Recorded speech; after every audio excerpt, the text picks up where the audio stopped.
Key pound. In a world, Get the hell up! where Carolina Panthers fans Anthony from Charlotte, keep motherfucking pounding. have an insatiable thirst I need to see a lot more of that shit going forward. for Panthers news and opinions. All my C3 brethren from the C3 Legion. Only one podcast roars ferociously. The longest running Panthers podcast on the internet. It's the C3 Panthers Podcast. Oh, Greg, I owe y'all $100, man. Welcome to the seventh circle of hell, Panther fans. I can't even say it. I'm so scared to be here. I'm terrified. I don't know if this is therapy or if I'm trapped in a body with. I'm trapped in hell. That's it. The Carolina Panthers fall today, 28-14. Really 28-7 all the way until the last minute. Coker touchdown. I guess Jalen Coker. I guess one thing that maybe you could say is bright or possible to look at. God, this is so bad. Welcome to the C3 Panthers Postgame show, Cody. Tony Dunn, listen, I guess I'm going to have no choice but to look at the bright side.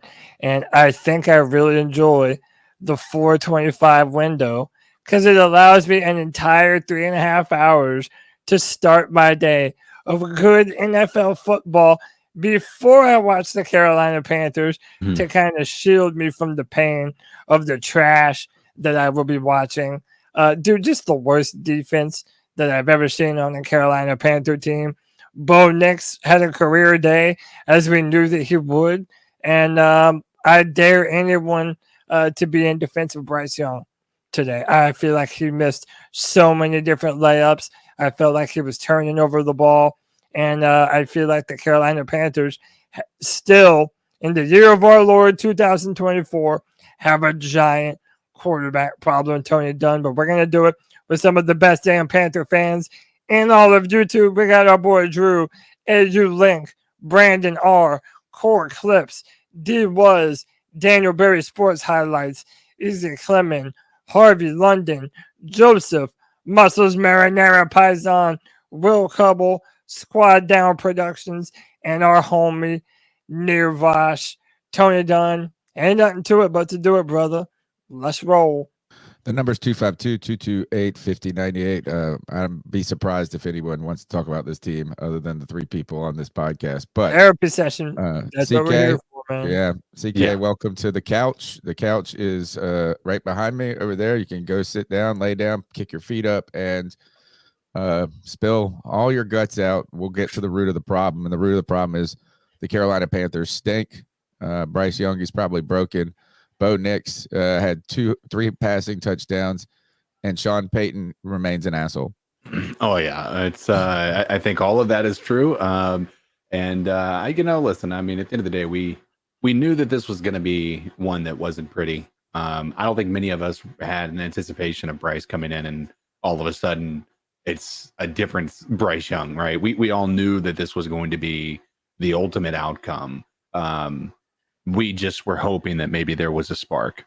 We were hoping that maybe there was something that would indicate to us that there's a reason to keep him at our, in the back of our minds as a potential future, starting quarterback for the Carolina Panthers. I think we didn't really get that. Now, granted, we didn't really see a lot from anybody at any point during this game either. So there's a few maybe bright spots you can talk about, but at the end of the day, we were going up against a pretty, mediocre Broncos offense, and we made them look like the Chiefs. Dude, I also just now saw the ending to the Commanders and the Bears. Holy shit, Jaden Daniels threw a last-second touchdown. Jaden Daniels played? Yeah, he did. And the back threw a touchdown to the back of the end zone. Hey, man, other teams are looking good. Another thing that you have to realize, too, is that every single rookie quarterback that is playing NFL football this year, the Panthers could have had, if not for the Bryce Young trade up, man. I don't know. Maybe I'm pessimistic. Maybe I'm looking at the glass half empty.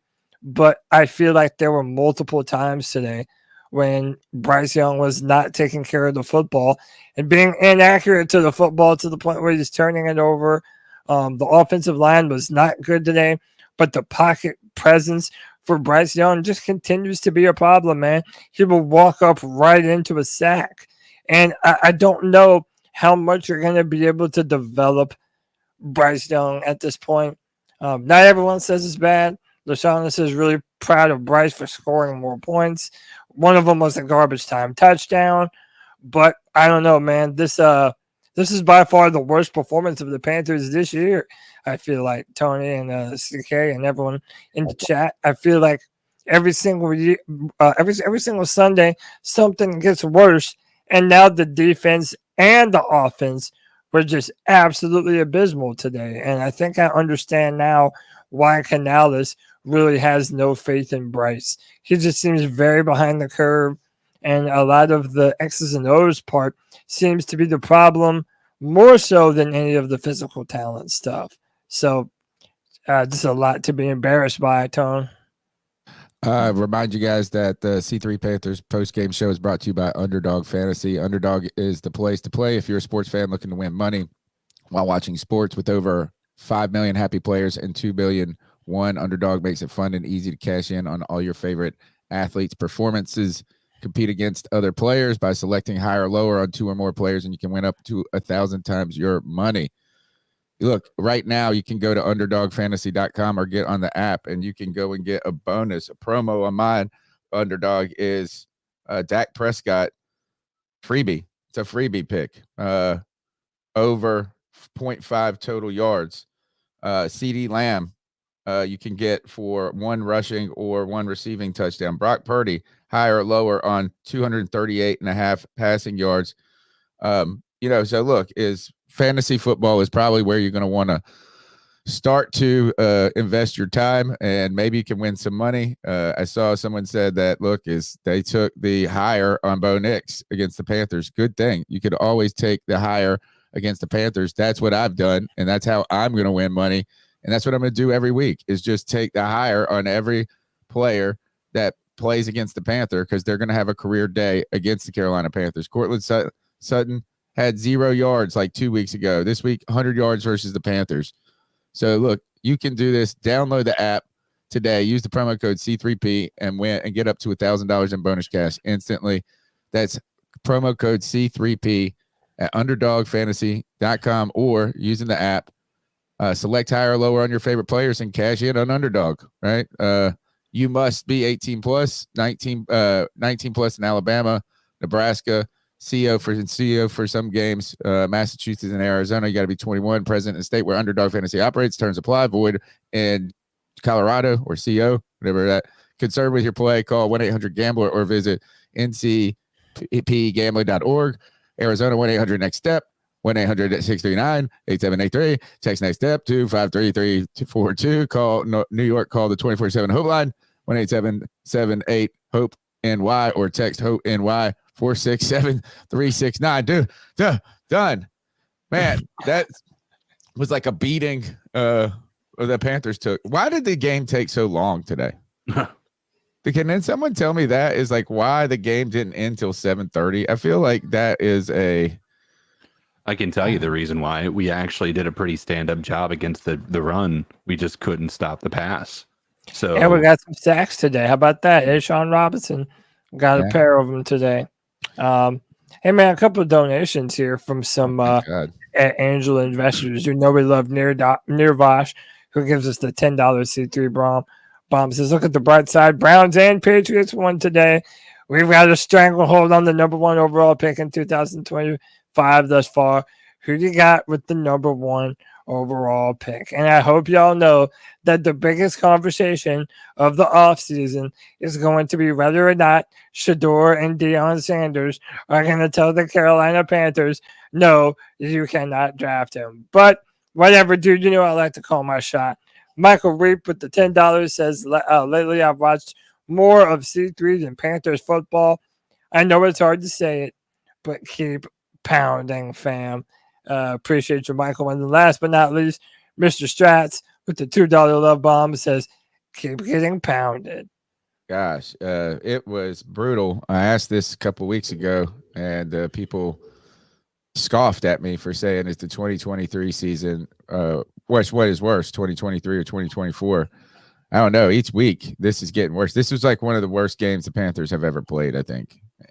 Or to me, it felt like nothing could go right.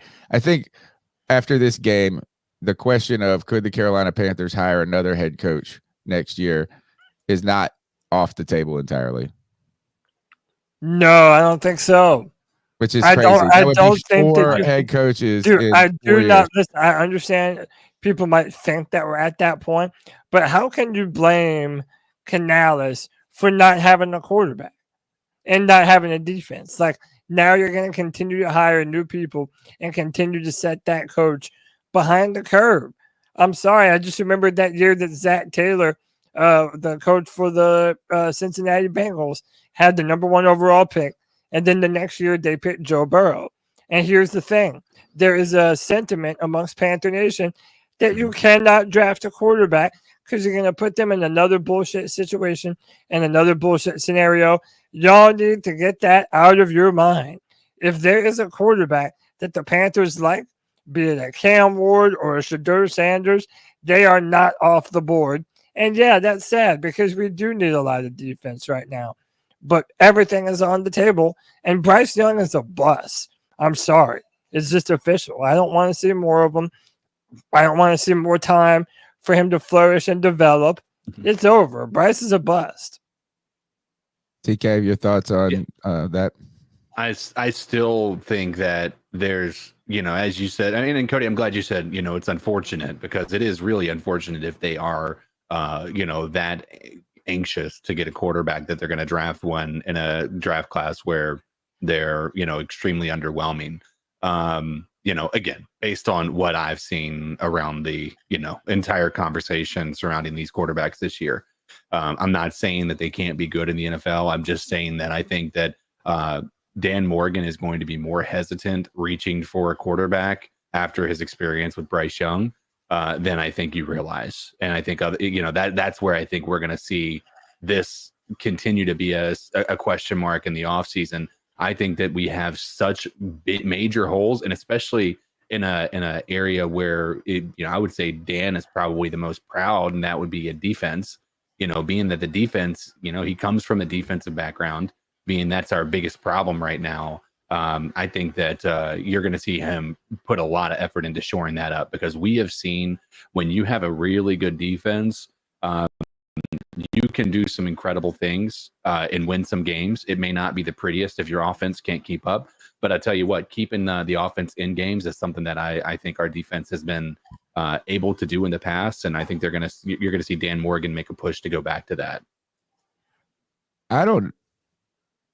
Tonight might be the most miserable I've been in my football fandom. Period. Well, now I think it's compounded by like my life is sucky right now, and then this is what goes on today. Yeah, I mean, I think you run into that, but it's just hard to see how we get out of it, and that's why it feels so crappy. You know, like you've been dealing with, like, it's hard to see how you get out of it and how you come out on the other side of it, right? You will, and we will. It's not going to be something that happens this year, probably not next year, but we're going to see. Like, you're going to see the movement in the right direction. Like, you might have, I mean, even when you look at the Browns, people want to compare us to the Browns. The Browns still had decent seasons, even in the midst of their horrible lives, right? And they've made some poor decisions, and obviously now they're sitting there having to pay Deshaun Watson a tremendous amount of money with a completely butchered Achilles tendon. But I mean, I want to make sure everybody knows this isn't going to be the end. Right, there is going to be a light at the end of the tunnel. I'm not saying it's going to happen today or tomorrow, but it will be there. And there's value in holding true to your fandom with the Carolina Panthers, because one day it's going to come back and you're going to be like, I stood through everything. I stood through this, and I was still, and you're going to be rewarded by being a fan. I want to read to you what the Browns fans have been through since 2007. They went 10-6. All right. Yep. Maybe Derek Anderson. No. I don't know if it would have been maybe it's Derek Anderson. I wonder who was quarterback there. Listen to this. They went 4-12, 5-11, 5-11, 4-12, 5-11, 4-12, 7-9, 3-13, 1-15, 0-16, 7-8, 6-10. They made the playoffs with 11-5 record in 2020. That is 13 years of misery. Cody, that means we have 3 or 4 about more seven years. more to go. No, Right? not 7 more. 6 losing seasons. No. Look at it. You're talking about the if you're talking about the Browns, I would put the 2017 year in that category of that same stretch that you're talking about with the Browns. Oh, okay. Right. So I would say since 2015. So let's say 2016 on. We might be looking at another hopefully 4 or 5 years. But here's the thing: even in those years, like Broncos or Browns fans had a lot of talent on their team. Right. They were just a piece away from it. And it's always been the quarterback. And so, the reason I bring that up is because we're still going to have things to be excited about. We just got to, hope that they make the right moves and that we see this team put all the pieces that are necessary, and the primary one being the quarterback. I'll be interested to see if we can make the playoffs before 2035. That's a decade. Can you quarterback position? And I know everyone gets pissed and hates it because we're still talking about the same thing, but we're going to have an answer. Either you're going to have to go out and look at the free agent market, and maybe, lately we've been talking about Justin Fields. We talked about on the Friday free for all. Do you pay him maybe like a 2-year deal to come chill for a little bit? Or do you let Dave Canales actually pick his own quarterback in the draft this year to sort of build around and try and grow and develop? Because say what you want, Dave Canales did not pick Bryce Young. I'm sure he told the Panthers that he would be able to help turn him around. And I felt like he was surprised when you found out how far behind the curve Bryce really is. And I'm not putting all of today on Bryce, but what I am saying though is that when you're turning the ball over, mainly two interceptions he's good for every single time he plays. What are we doing here, man? He looks lost in that offense, and I don't know what you're looking to build around. He has terrible footwork. It's not good. I know he didn't have. Worries me. Yeah, go ahead. I was just saying that's the thing that worries me most about the Bryce Young situation is it's again the thing that I don't think it's worth us continuing to put the effort into him, because the one thing that we were always told about Bryce is he's the most NFL ready, right? He's not going to have the ability to, do some of these crazy things you see, Jaden Daniels doing or any of these athletic quarterbacks doing, right? He's not going to be able to, he's not going to have to keep defenses honest. And you're really only going to be worried about him with his arm and his mind, right? And his mind is the thing that I think is more broken than anything. I think we saw today he has some arm talent, right? He can get the ball down the field. And there were a few times where he was just like a half a foot outside of the reach of Xavier Legette, right?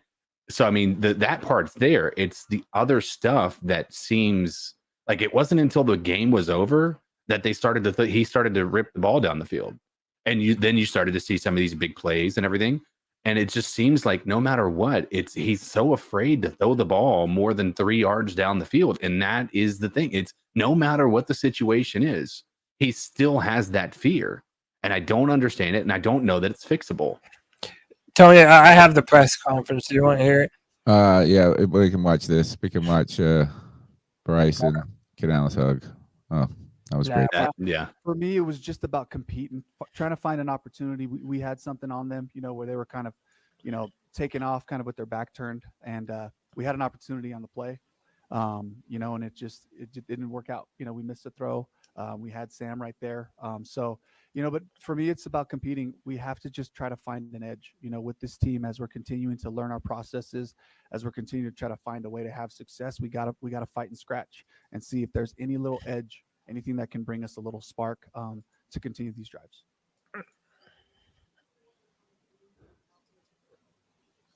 Yeah, it I was just the wish we knew what the opportunity, question kinda was. looking at where that was going to come Who's talking up, about and the us being in that spot, and, No, fake this punt? I next one. wanted to see if we can try to get back out there and just, get another shot at another drive. Yeah. Oh, they don't have any sound for the. Oh wow, No. that's horrible. Yeah, we're worse on the football field, All right. terrible in the Yeah. audio All right, visual we'll take room. it down. I think It's fine. just We don't have to listen to it. Now, look, as the Panthers started out with shy total forced fumble, right? And then scored a touchdown to pull ahead in this game, but then everything went downhill from there. We did see Ashawn Robinson, Jadeveon Clowney, and Josie Jewell back on the field, which I guess helped in some ways, but it was still the worst possible defense you could have. Bo Nix had an incredible first half, this is quoting Darren Gant, throwing for 220 yards and 2 touchdowns, leaping over the pile for a third touchdown of the half. It went from bad to worse real quick, 28-7 in a blink of an eye, it felt like, in the first half. Nix finished the day 28 of 37, 284 yards and 3 touchdowns. Young finished the day 24 for 37 with 224 touchdowns, 2 touchdowns, 224 yards, 2 touchdowns, 2 interceptions. And a lot of those yards came at the end of the game, it felt like. Padded stats. I guess you could say padded stats in some ways. Garbage time points. Yeah, it felt like he was just throwing picks everywhere. I'm surprised he only had 2. Yeah, and it was very, very inaccurate. Carolina Blitz posted this saying, I don't think I've ever seen a Panthers team look more dejected. Yeah, there's no energy, man. There's no juice, and we're doing the same shit every year. Doesn't matter if it's Matt Rule. Doesn't matter if it's Frank Reich. Now it doesn't matter if it's Canales. There is just no fucking energy to this team. There's no energy, man. Like, listen, I'm not going to come down on Canales like a lot of people are. I don't think that this was fixable for a first-year head coach. Right. And sadly, he is just going to need more time. And I know Panther fans don't want to hear that because all we do is give people time. But when you look at this team, the way it's built, there's just no way possible for them to get anything going. And when you don't have Canales, getting in their ass and cussing them out and being fucking angry, it really does make you fear for his future. Because is he going to be able to energize a football team that has zero energy like this? And that I don't know yet. I don't have an answer to that. I think I don't know that it's ever been more clear that we have to fire sale. Like this, we cannot. I mean, I know the idea is you can't get rid of the talent and all that stuff. And I have said that, right? You can't get rid of the talent and expect this to just, turn around. I think we need to do an actual rebuild. We have to get rid of people and we have to make this team younger and we have to allow the younger players to develop. We have had so many, like, if you look at our greatest players in the past, they've always been homegrown players. Like the people that you look at, they're the ones that have developed, that have been given an opportunity and have been given the keys to the castle and been willing to, make the most out of it. We have to be willing to just burn it down at this point in time. I know that's not what people want to hear, but we have to. I don't know that there's any other solution that's going to actually get us out of this mess. And by the way, thanks you to Izzy did that for the $9.99 love bomb. He put this in a later comment. It says, everyone going after Canales, he's got a dumpster fire, and they gave him a squirt gun to put it out. That's a great comment. I really don't do think I'm going after Canales. Well, I mean, I understand a lot of people are. People are upset with some of the play calling people have made. I mean, and I think these are reasonable things, too, to say is that, like, this team has looked less and less effective each week in a sense, is that team isn't getting better. And, there's questions about his play calling. The fake punt. I don't know. I don't really care.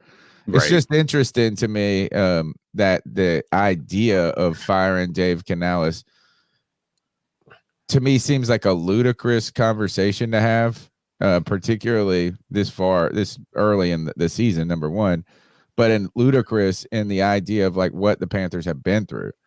right? But I mean, injuries number one, like, have been absolutely ridiculous.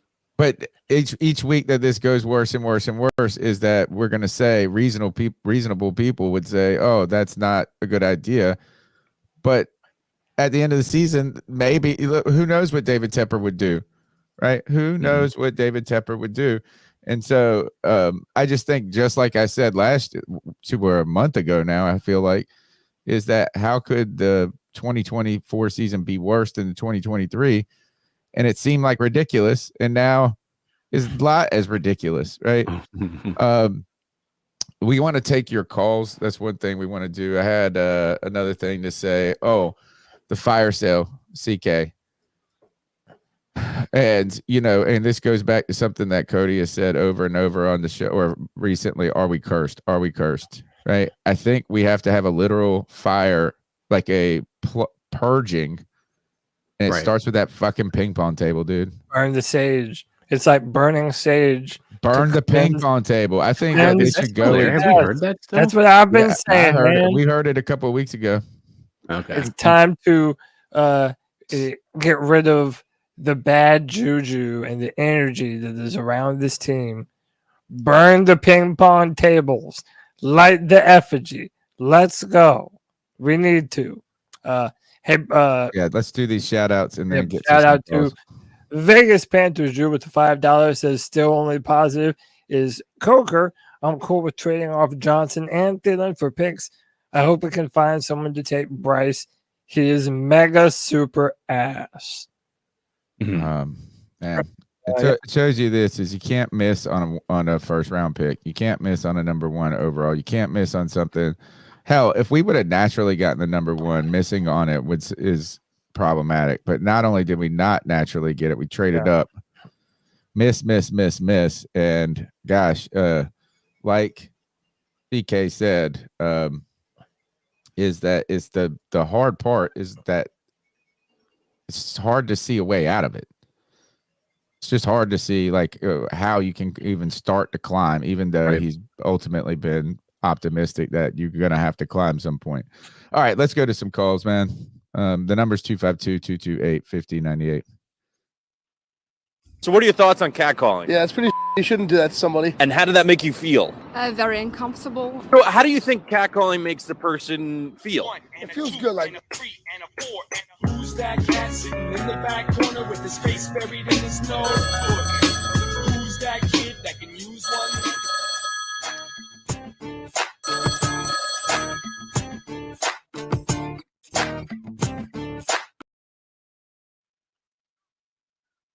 Didn't get a chance to dial into the Friday Free for All because I was in the National Guard thing during that time frame. So yay me! So the game's not over yet, but Appreciate the game's over. So I need our stat buddy to do something for the professor. Oh God! So the Panthers defense, I swear on average, has given up more points in the first half to a team than their average as a game for games as a whole their entire season. Because I don't know if the Broncos ever scored barely scored 21 points in a game this season, yet they did in the first half. The Saints, same thing. They scored a bunch of points. The Lions, every game we've played, a team scores more points in the first half than they normally score on average their entire season. So teams that don't play the Panthers, their offense grades should be upped as a curve, as the professor would say, because of how crappy this defense is. Just fire Vero. There's no point in keeping him around anymore. What? Is our defense going to get worse? Is our defense going to be worse? And Bryce just throws another pick.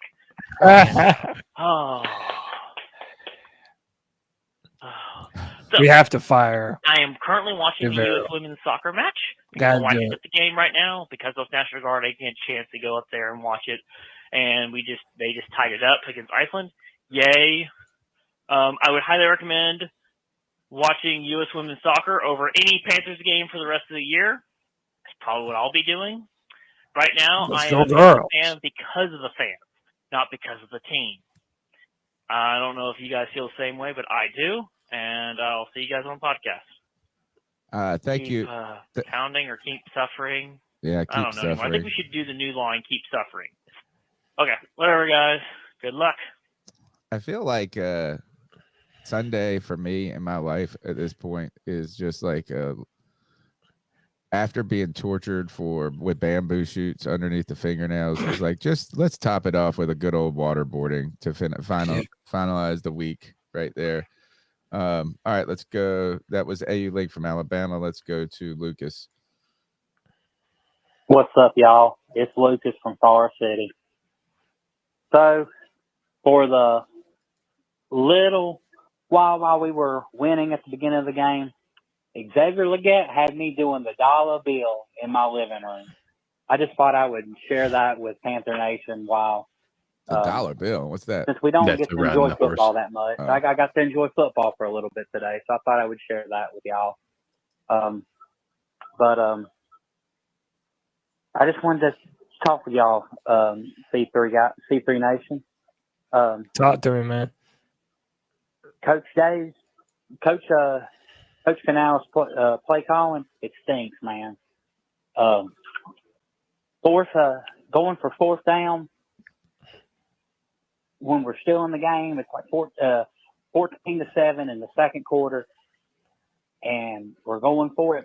I thought that shit stank. Just wanted to know what y'all guys thought about it. Keep pounding. Tell you, what did you make of the fake punt from Johnny Hacker?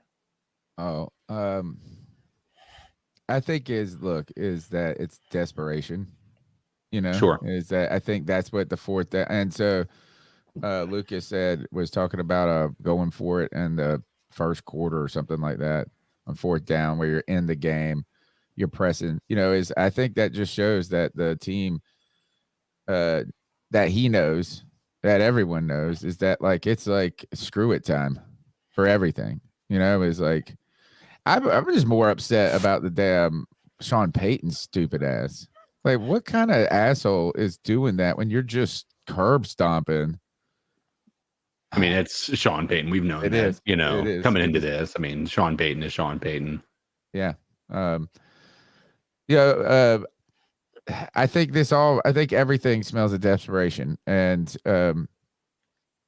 it reminds me of last year when it was like, oh, we're just going to do whatever. You know, like we're going to try this. We're going to try this combination at line. Then we're going to try throwing the ball 70 times. Then we're going to try running the ball 70 times. Like nothing. And, you know, I feel bad for him, to be honest. I feel bad for him to. That's where I don't know if you could say the play calling is like, how can you evaluate it, Cody, when you don't have a defense and you don't have a quarterback? Like, what do you do? What do you like? I mean, Chuba Hubbard had 56 yards rushing today. Now, I mean, but how can you run the ball when you're down 28 points or whatever, 21 points at the half? It's impossible. It's impossible. And that's why I'm saying, listen, I don't love the play calling today either. I didn't think that Canales did great, but I also think that when you're in panic mode and nothing is going well, you have this sort of like a fuck it mentality. Like, let's try and do some different shit. And punting, it would be also stupid. You know, I mean, like, I mean, you might as well go for it. It's like, we're playing Madden right now. Yeah, that's what I'm saying. We literally have nothing to lose, right? Yeah. There is like right now this is basically preseason now. Like that's where we're at. This is basically the equivalent of preseason. You're going to start to see him pull out all the stops to try to just say, hey, listen, does this work? Does this work? You know, trying to get number one, I wouldn't be surprised if we start seeing some people getting, you know, a little bit more playing time over other people just to evaluate them, allow them to get some opportunities and what have you. It's like I said, that's why I'm a firm believer that we're on fire sale mode. This is the opportunity Dan Morgan has to be able to build this team the way he wants to, along with the help of Dave Canales. They are coming into it with a full off season, not getting a leg, not coming in behind. They have their scouts in place. They have their people in place that they want to be able to make the decisions of what type of a team we want to be moving forward. And the best way to do that right now is to give yourself assets. And, you know, we're not going to be able to pay a lot of these guys. We're not paying Deontay Johnson. Let's be real about it. We're not going to pay him and this he's season. not going to play here. Like, I mean, he's pulling a Devontae Adams right now. Right.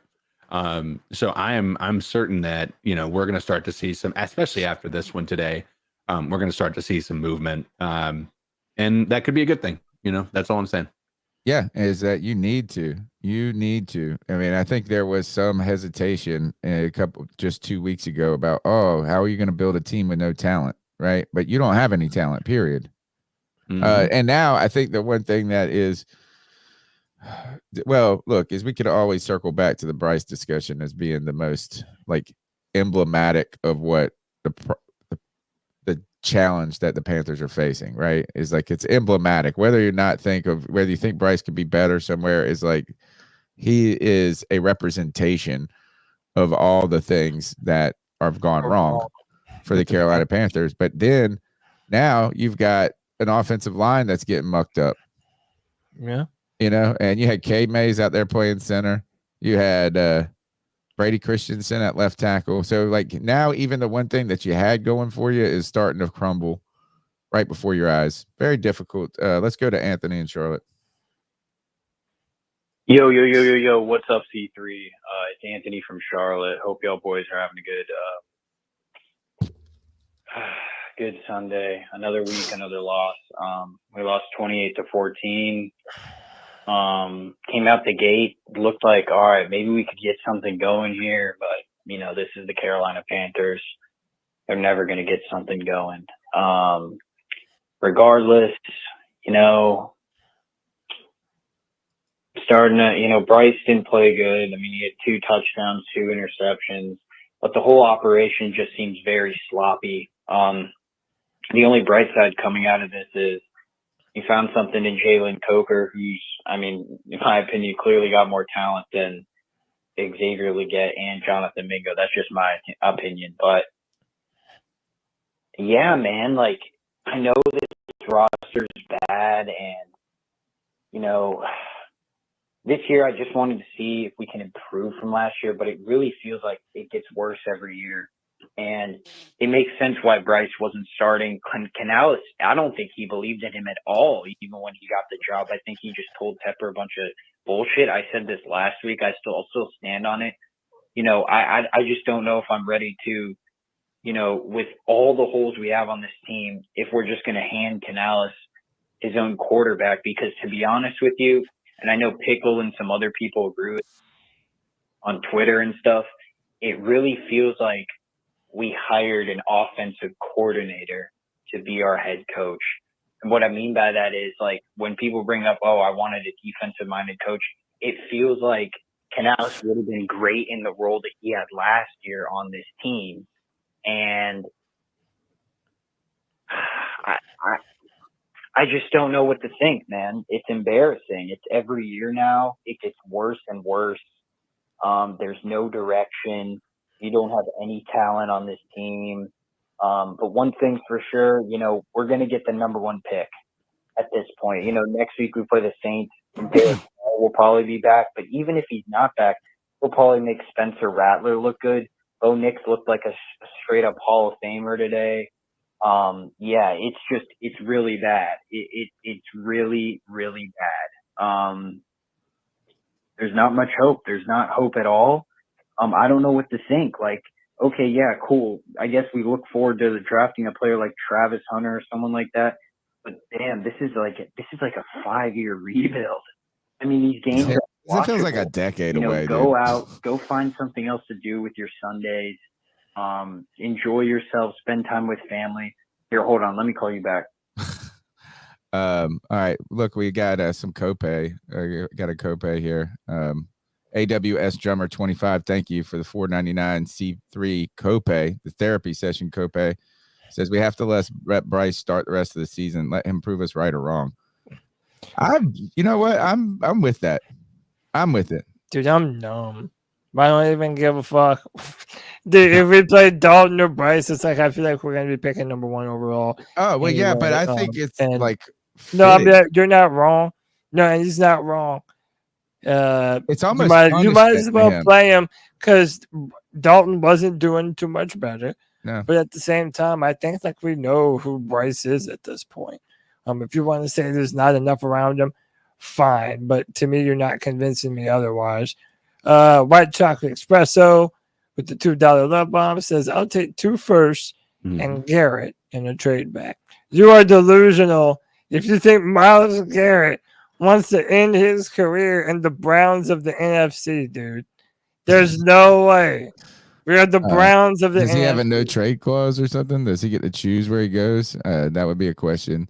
This Jaden Daniels touchdown is insane. And he wasn't even supposed to play today with a rib injury. By the way, most of the rookie quarterbacks this year have shown a flash of what happened to Drake May? Why didn't he play today? Well, no, he did, but he got banged up and he left the game. Okay, is that what it was? He looked good early. Every single rookie quarterback the Panthers could have had if we did not trade up for Bryce. Oh, and we passed on CJ Stroud. Dude, the Panthers have never been in a more embarrassing position than the one that we're in right now. All right, the number's 252-228-5098. Let's go to the calls. CK, Tony Dunn, the great Cody Lack. What's up, brother? Nation. What's going on, everybody? This ain't nobody but your boy CP, the vintage retro man, North Carolina's neighborhood hope dealer. Boy, deal me some Say hope. Evero, gotta go. Say Evero, gotta go. Look, boys. The first smile I've had all What day. we're witnessing right now is Dave Canales, the head coach of the Carson High School Carolina Panthers. You kidding me? What a great call. Defense Right? sucks. The play calling sucks. Man, we made Bo Nix look like Peyton Manning out there. Evero got to go. And I'm sorry, but a touchdown to Jalen Coker. Shout out to Jalen Coker, by the way, who had a great game as well as XL. Better than Jonathan Mingo. Hey, look, a touchdown to Coker in garbage time, that doesn't show me anything about this quarterback. The fact of the matter is, boys, Bryce Young ain't it. Nope. See, after a 21-game sample size, he is now 2-19 as a starter. There is no longer a question if he is the guy or not. But hey, at least now we know. See, I'd rather know than to wonder and have any doubt. These are short passes. These are cute passes for an NFL quarterback that's got to stop. My doggone golden doodle can't even wear the Carolina Panthers doggy jersey I bought for him last year because the team sucked so bad. But hey, boys, here's the hope. With the Patriots and the Browns both winning, we are that much closer to the number 1 overall pick, baby.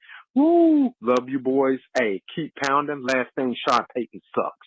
Keep pounding. Love y'all. Great call. I mean, I needed that call in my life. Good call, top to bottom. Realistic, hopeful, or Evero got to go. Here's Bryce Young asked how he could succeed, or I don't know what even the question is. Again, it wasn't anything to prove. I just wanted to go out and execute, wanted to contribute to winning football. Obviously, we didn't get the job done, and I got to do better, and so I can get better with that. But you know, it's NFL, and it's not like the guys that play today are great guys, great players, guys that I trust. So there was never a time I looked out and thought, again, I have the utmost confidence in those guys. So I think we all just want to contribute, all want to win. There wasn't a different mentality for me. And then, you know, now it's just time to look in the mirror, figure out how I can be better, and then what we can do to clean things up. Look at the man's in the mirror, as Cam Newton would say. That Bryce Young was asked how hard it was to prove himself without his top 2 wide receivers against the NFL's 4th-ranked defense. You know, it's interesting as he says that is like we've got those guys out there, the NFL. I wonder if they feel the same way when he's throwing the ball to them. Ouch.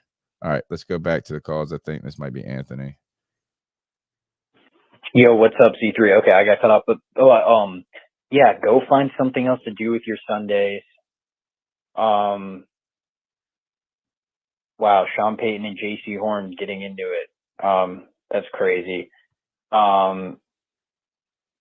Seriously, it's just depressing, man. It just really is. You know, 1-7. It feels like we're in the same boat as last year with less talent, and I don't know what to. I don't know what to think, man. I really don't. You know, my love for the Panthers is wearing off. Like, I'm still always going to be a fan, but I'm just not as invested as I used to. I don't get that same joy being like, wake up Sunday morning and, the Panthers play today. Like, I just don't get that joy anymore.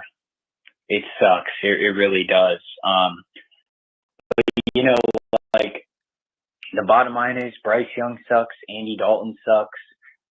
The offense, you know, they're probably going to trade Deontay Johnson. They're probably going to try to get some picks. So I understand Dan Morgan's philosophy. At least he's taking the approach like, all right, if we're going into this full hardcore rebuild, then we need to get picks for players that aren't going to be on the team next year. I'm not saying I'm not all the way out on Dave Canales or anything like that, but going into next year, because obviously he's not going to be fired. I know people want him fired. I don't want him fired just because we can't keep firing coaches every single year and being one and done. But that doesn't mean you have to necessarily believe in what he's doing, because to me it just seems like he's not a guy, and this is where Tepper screwed up. He put himself in a position where other candidates, he wasn't going to have a lot of options, and he probably went with Canales because he was one of the only guys that wanted to accept the job. There's nothing wrong with that. But I don't know. It just feels like we hired, again, an offensive coordinator to be the head coach. It doesn't seem like these players are invested in what he's preaching about the game plan or what he has going on. It just doesn't seem like they're invested. It's like with Frank Reich too. So Tepper, you can't fire this guy. Yeah, and the excuse for Canales, he has a really bad roster. I completely understand. All right, I completely understand he has a bad roster, but I'm afraid we're never going to see what the plan looks like for this team because this rebuild is going to take 5 years. Those are my thoughts. I know that was a lot. I needed to rant today. Give me your opinion, C3. Need some therapy like every Sunday. In dire need for it. Thank you. Appreciate it. Anthony from Charlotte, keep motherfucking pounding. Yeah, we're deflated.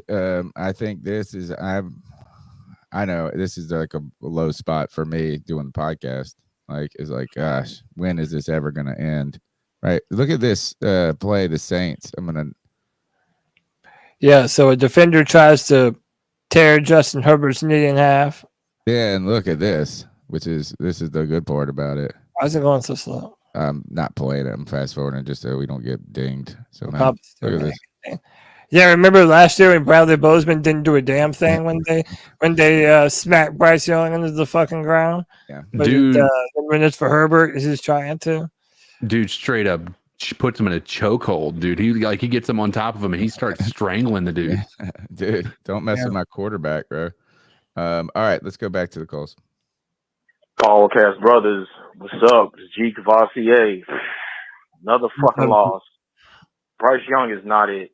He's not it. We need to fucking trade him before the deadline gets here or at the deadline. He needs to get the fuck out of Carolina. His first drive was good. It was pretty good. You know, he threw it to good old XL, whatever, but after that, he didn't score until the fourth fucking quarter. And we let Bo Nix, a fucking rookie, dissect our damn defense. And the defense played okay. They made some daggone mistakes, but look at Tuttle. A forced fumble and a fumble recovery. You know? And we got, 2 sacks or whatever? It's just, we're fucking pathetic, y'all. We really are. And I don't know about y'all. I'm ready for this season to be over with. I really am, man. Because I'm like, Bryce Young, I know some people liked him and everything like that, but if y'all remember years ago when it was draft time, I told you I really didn't want Bryce, but we drafted him, so I had to go along with the team or whatever. You know me, I wanted AR-15, Anthony Richardson.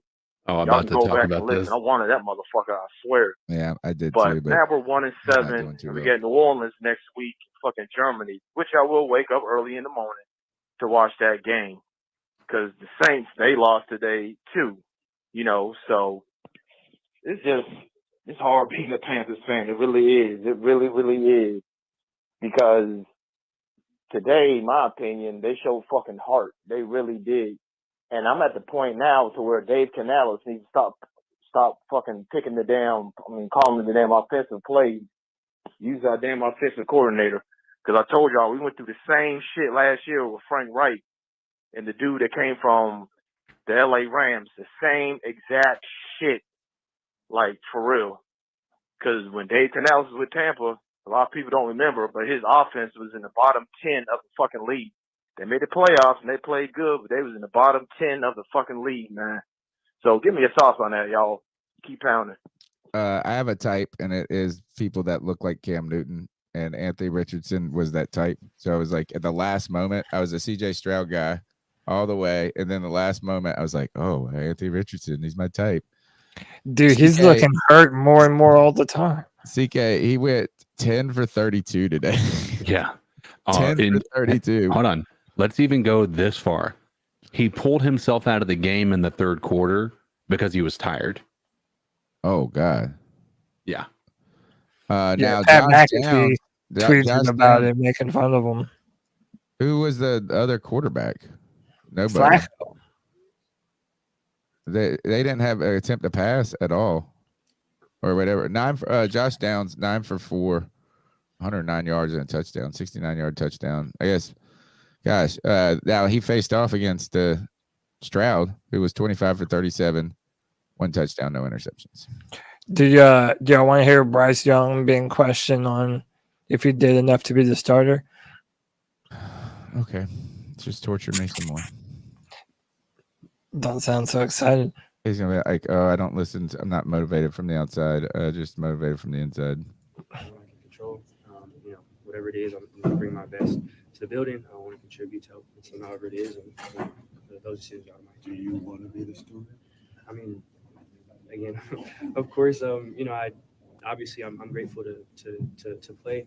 I'm a competitor. Of course, I want to be on the field. But just say yes. Say I want to be the fucking starter. Let me know that you fucking want it. Let me know. Let anyone know that there's any fucking part of you that fucking wants to be here and do this. What if he said no? Dude. What if he said no? Yeah. Do you want to watch the game? Do you want to grow cover this some team? fucking balls, dude. What if he said to Joe Person, do you want to write this article tonight? Oh, dude, just they're going to do what's best for the team. No matter what my role is, I'm going to do what's I don't want to hear it. Turn this.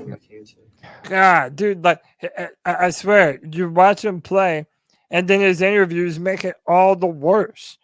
You show no fire.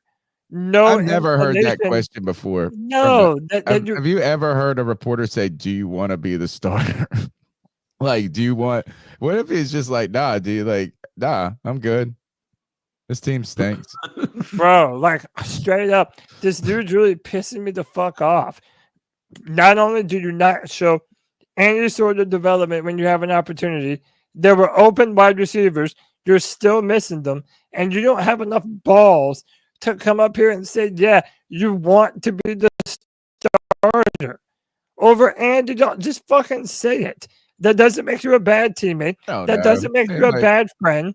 Can't just say fucking anything. say that you want this shit. I think it's ridiculous that the world is at that point where that question gets asked. Dude, I can't stand this little twerp.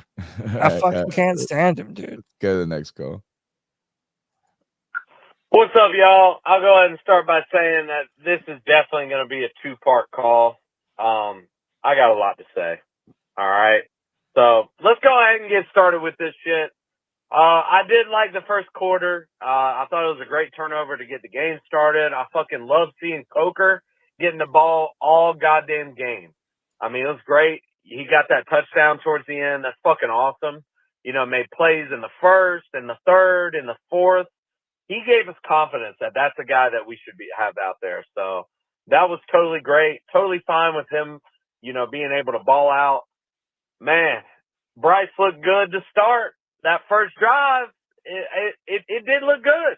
But, you know what I'm saying? We couldn't get anything else going. Right after that, the run game was super slow. We stopped pounding the rock. To start the second, the defense ended up letting us down. Obviously, they fucking suck. Nothing's really changed there. They're absolutely terrible. I thought Clowney had a good stop, right there in the I think it was right after the second quarter, but it was blown coverage.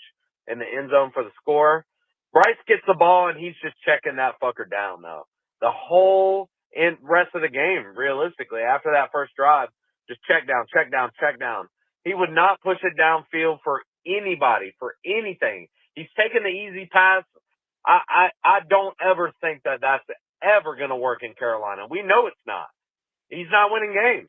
Run game, obviously, it was able to finally, get going towards the end, but it just never seems that important for Dave Canales. That's my big problem with Dave, man.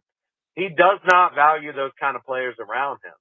Like, Chuba is so good. He's a beast. We got to have him back there. It was great to have JJ back as well, Josie Jewell. I thought it was great to see that he was all over the field, just about every play. He does make good tackles. He's very underrated.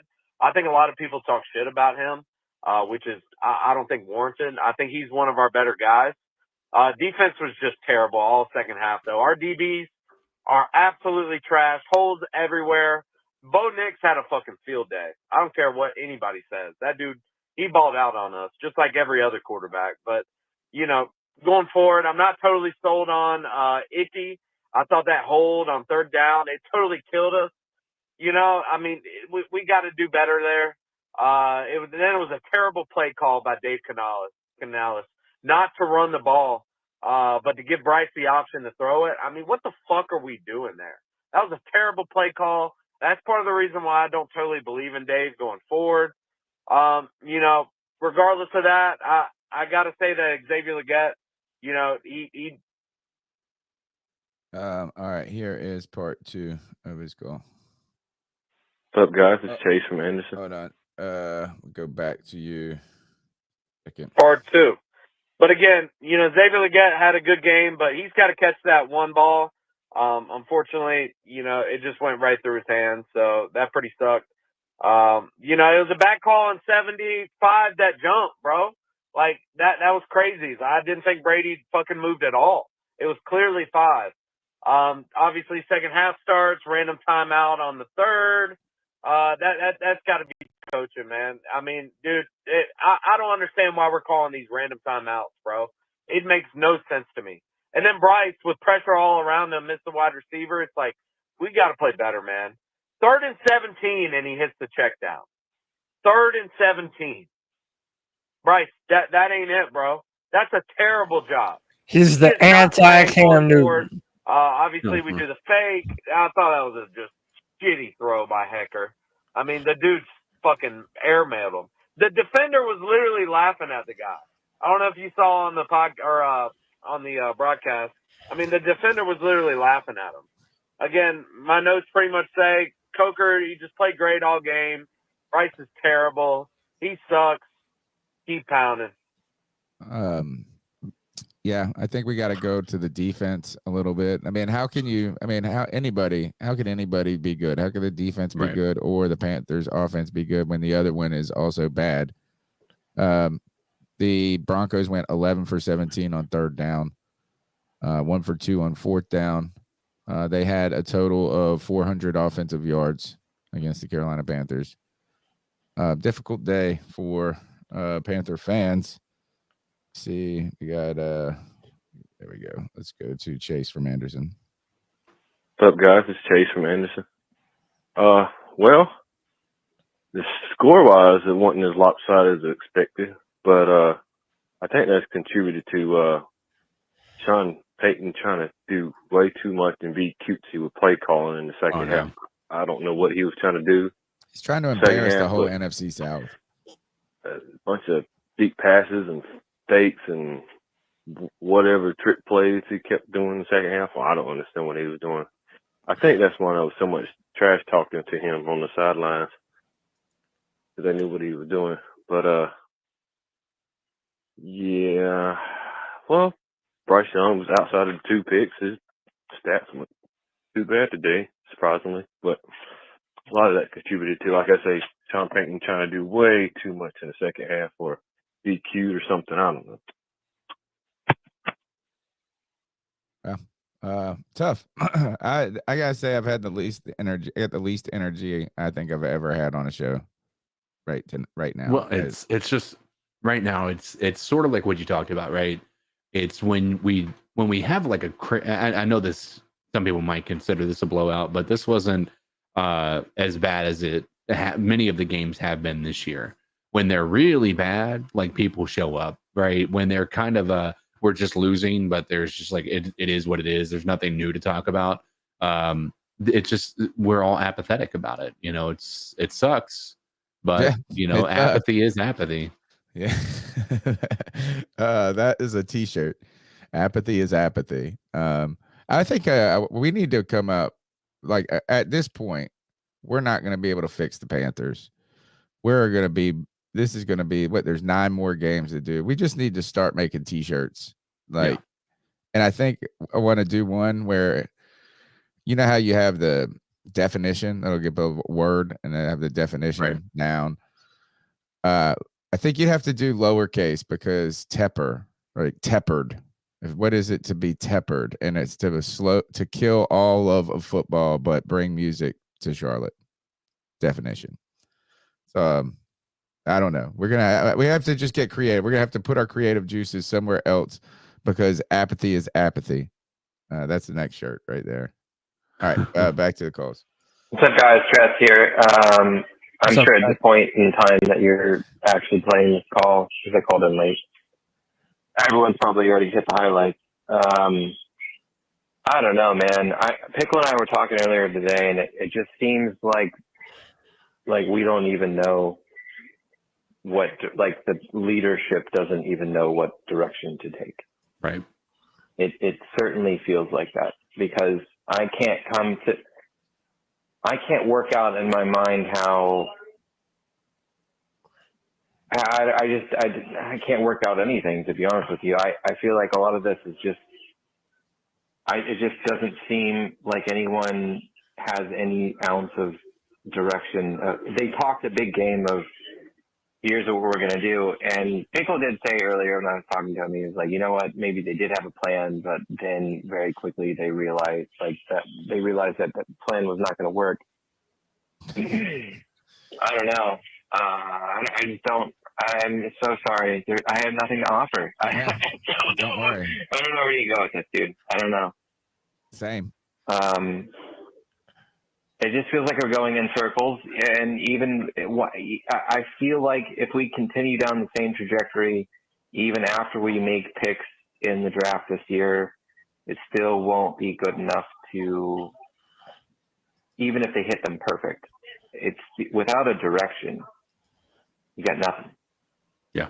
So I wish Canales was a little bit, and Dan Morgan were a little bit more vocal about the direction that they were trying to go down, because looking back on all of it, they were very protective of specifics. They never really went into detail full on, from what I remember. And I don't know. I just don't know where they go from here. Anyway, I hope everyone's not depressed watching this every weekend. Please go out and do yourself a favor and go do something outside. Go do something. Leave it to us. You know, during at least half the game on Sunday. Go go play sports with your kids. Go outside. Go for a walk. Go, I don't know. Go play some video games. Go do something that's gonna make you feel good at the end of that day. Don't put all your eggs in one basket on the Panthers performing on Sunday, because we realize that's not going to happen. Not yet. Thanks, Strats, for your call. Demetrius Sanders said we've hit rock bottom. I've said that like 7 times over the last 2 years. We have to stop saying it. Every single time we say that it can't get worse than this, it always does. Like, dude, this season has been so bad. Yet I really do think today was the worst performance of the entire season. Just offensively. I don't know if it was the worst performance, like CK was saying, but it's like the apathetic nail in the coffin. Is like, oh, well, there's 9 more of these shows we got to do. 9 more. I put a poll in the chat. Is Bryce Young officially a bust?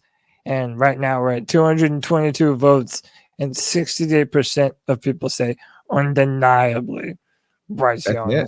I'm surprised that he got 32%. I thought the number would be higher after today.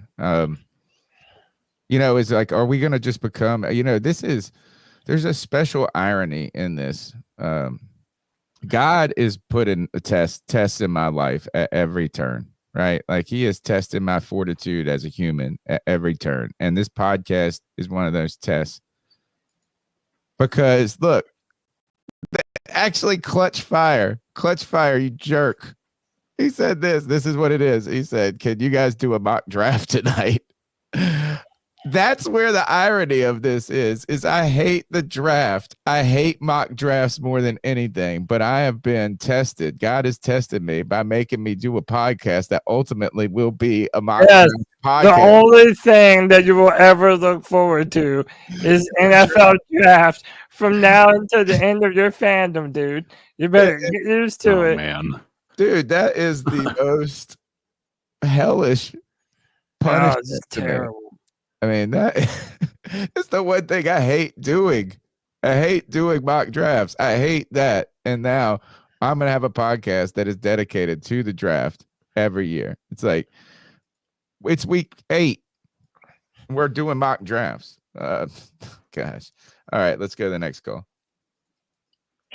Hey, guys, everybody complaining about how things look right now. The truth is, you keep resetting that clock every time. Every time you fire the coach, every time you get rid of the GM, every time you start over, you're literally starting over that clock. So I understand people are talking about 6-7 years, but really it's only year one for Canales and Morgan. So if you start over, that's fine. You're going to be just push yourself one more year starting all over. So one of the reasons the Browns are still go ahead and blow in the these guys position they out are. at the end of the year. Truth be told, I think people were talking about this last year, but I don't know what happened. I think it's just people are so tired of it. People were talking about how, hey, it's going to be 2-3 years of rebuilding. That's what happens when you miss on a number 1 pick overall at quarterback, especially when you give away what Carolina gave away for. So I don't understand why people through literally halfway through this first season are talking about, oh my God, this is so terrible. Guys, everybody knows it's going to be 2 to 3 years of this. I would take 2 to 3 years in a heartbeat. No, but it's going to be rough. And we're only in the first part of it. So I don't know what people are complaining about so hard. I understand it sucks to watch a team losing and get the hell beat out of them, but guys, we've just got to take a deep breath and say, hey, listen, we're going to have a couple of years where we're going to have to just take our beatings and sit back and do it patiently and just hope we draft correctly. I think CK agrees with the caller. I think premature. Look, I don't really think the solution is to fire Dave Canales. I don't think that. I'm just saying that as this season continues to go on, as it's going, it might not be right, but it's not going to be absurd to say, will David Tepper do it at the end of the season? Like, I mean, I don't know if he will. I don't think he will. But this is, if there's a guy who can't do what the caller was just saying, it's David Tepper, right? And so difficult. It's difficult. And the other thing to the caller is that if it's 2 or 3 years for a rebuild, I'm here for that. I mean, we're 4 years into it already, right? I mean, when does it start to catch some momentum at all? Like, and that I think is that the part that's I'm struggling with, CK, is it's not that Bryce Young is not working out. Like, that's like actually, you would think that would be what just drove me nuts. I get up here and I just rail about how it's the worst thing that the Panthers ever did. But I can look all around the whole team and everything, and I don't have any real glimpse of hope. Maybe the offensive line a little bit, and health-wise. I mean, even J.C. Horn, the guy who everybody says is the best, like having a great year, that play that he was like strapping the seatbelt up in the first quarter or whatever, it was just a bad pass. He was behind on that route. I get, like, what can we see? He's the only good player on our team right now. But he was getting. I mean, they were crediting him on the broadcast for making a great play, and it wasn't. It wasn't a great play. It was like a bad pass. The pass was behind the guy. You know, so I mean, I don't know. Like, it is so difficult to see when do we catch it, CK? Like, when you're at the bottom of the trough? Like, how? Hey, we could just plateau here at the bottom for 2 years still, or plateau, or sure. plateau. What's the? You could certainly. Well, yeah, correct. I mean, that's you're not wrong. I mean, there's not a guarantee that we're going to move in the right direction anytime soon. But I'll tell you this much: one of the criticisms, if you don't recall, in the Browns' long tenure of being a horrible team, was their quick trigger on getting rid of coaches. They were just not giving people an opportunity to actually do what needs to be done to rebuild a team. It was universally understood that you don't build a team overnight. It's something that takes some time. And especially when you're coming in with a new GM and a new head coach, you're talking about a complete overhaul. And so you have to be willing to give these guys extra time. And so, yeah, I mean, I don't know that it's going to happen today. It's not going to happen next year, most likely. But I'll tell you what, I mean, if we, as the, one of the, I don't know if it was the most recent caller or the caller before this that said, every time you fire a head coach, you're resetting that clock a lot of times.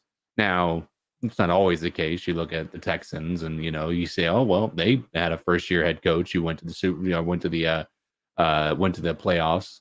Well, they were a pretty well constructed team in hindsight. And so we've got to understand that Dave Canales he was not handed keys to Porsche or a Lamborghini or anything like that. Dude's going to have to get his savings up so we can buy the Lamborghini we all want. And we have a few more super chats. We have, I don't know if you read this yet. Did we read this? Vegas Panthers Drew with the $5. His problem with the play calls is that Bryce can't execute an elaborate play call with multiple reads. He is a 1 to 2 read quarterback. We need to draft with 3 or 4 starters. And this is another thing, man. Like, Bryce Young was sold as the X's and O's guys. Yeah. The guy with the mental capacity to read the defense and do all the stuff pre-snap, and that's how he was going to win football games. And he doesn't do even that, man. We knew the physical talent was lacking before we drafted him. But now even all the stuff that he was supposed to be good at is also terrible. Dude, it's the most embarrassing thing. Will Horsley with $5 says, what pick is the best move if when we have a top 2 pick, if we don't watch or keep up with college football? But I've heard quarterbacks are lacking. Is it worth waiting?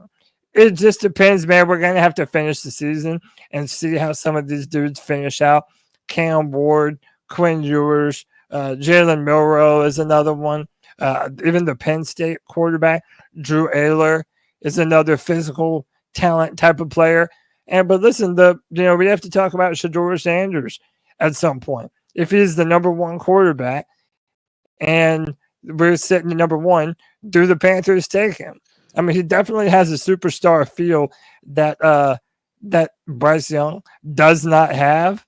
And but there's also a lot of love for Travis Hunter, the wide receiver and corner that we also could be drafting. So a ton of options. Right now, it's too early to tell. But I've said for a while now, I do not think that you can rule out quarterback going into this year's draft.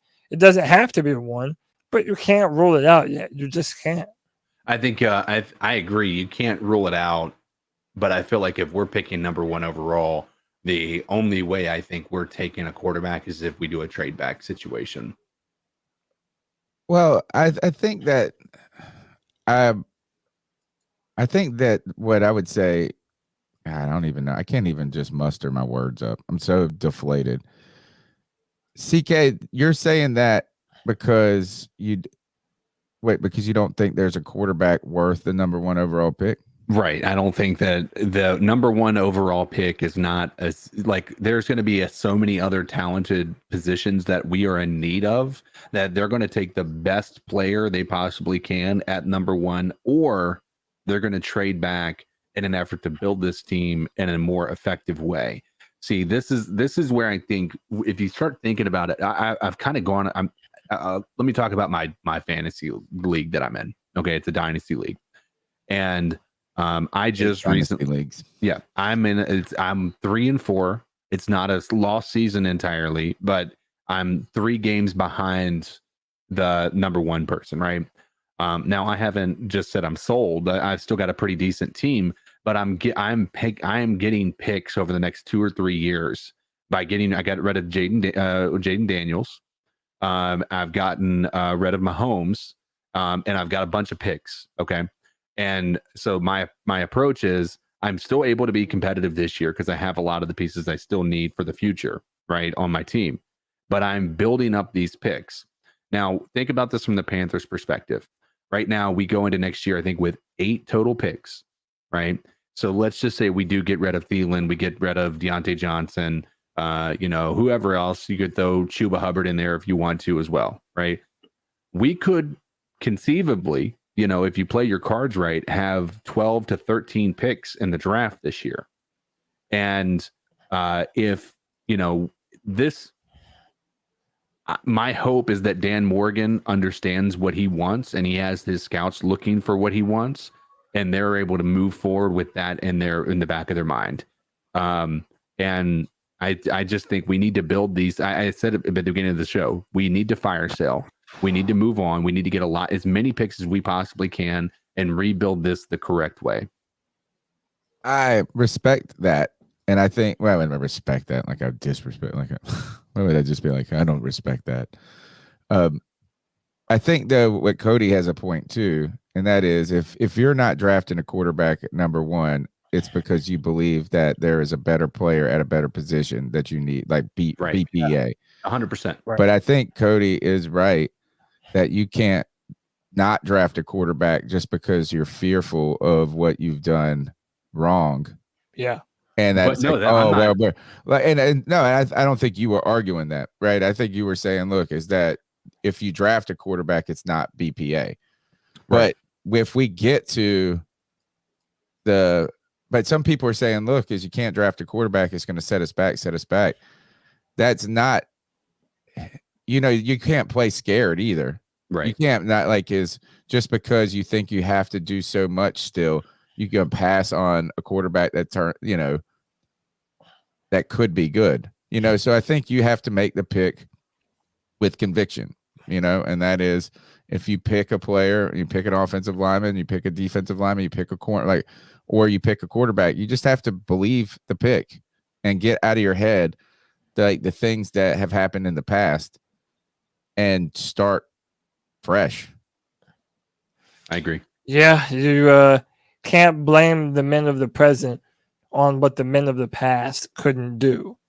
Yeah, I mean, it reminds me of what you say with the don't judge the guy by the helmet, that type of thing. Is like, we can't just say we can't draft a quarterback, but in some ways, maybe you can't. Maybe it's not that you can't. Maybe it's not the right way to build a team, period, when you're at this depth. Maybe you're talking about building a team and then plugging in a veteran quarterback for a little while, and then maybe testing your luck in the draft later on where the stakes are a little bit lower, because that's the problem with drafting a quarterback right out the gate is the stakes are just so high. And listen, I think there's multiple ways that we can build in the right direction. I'm a fan of signing Justin Fields, even if it's for a 2-year deal.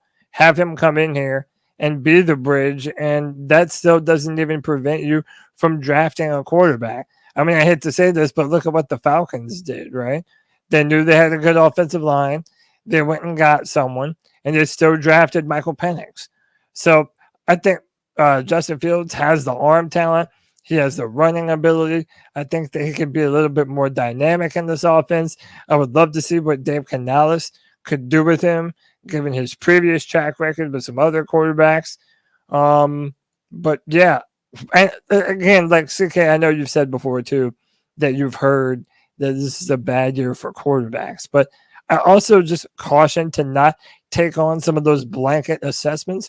One, there's a lot of football left to play in the college season. And number 2, there have been some really big time plays by some of these quarterbacks that are going to be available, even if it's not in the first round. There might be some talented guys that we wouldn't mind signing in the second or third round. I mean, I am 100% down for taking a QB in a round that he is worthy of being taken in. Like, I have no problem with that. Like, I am not arguing that we don't go rookie quarterback in the draft. I'm just stating I don't imagine, like we talked about Dan Morgan, if they're convicted on a quarterback, I agree. Odds are, and I'm going to trust him. If he makes the decision that these guys are worthy of a top pick, I'm going to trust the decision Dan Morgan has made about who that is. The one thing I will say about the Shedeur Sanders is I am starving for a leader as a quarterback on this team again. Like that, I am so hungry for somebody who is going to take the reins and be energetic, who's going to bring something to the table. Now, the question mark is, will he actually come to the Panthers, which we're going to have a conversation about over the next 6 months. But yeah, that's that. I am starving that mindset. I do want that. I want that quarterback that is able to excite everybody, even when the cards are stacked against them. They're still fighting because they have a guy out there on the field who is commanding them, who is giving them, they believe that no matter who they are, like we had with Cam, as long as Cam's at the helm, there is a chance we're coming back from even 17 points down in the fourth quarter. Yeah. Yeah, man. We just have no leadership at the quarterback position. Haven't for a long fucking time, dude. And it sucks. It makes it so hard to be a fan when you don't have that dude that you can trust at that position. Yeah. All right, next goal. This is Will, and that game was, oh my God, I cannot believe that I just watched that again.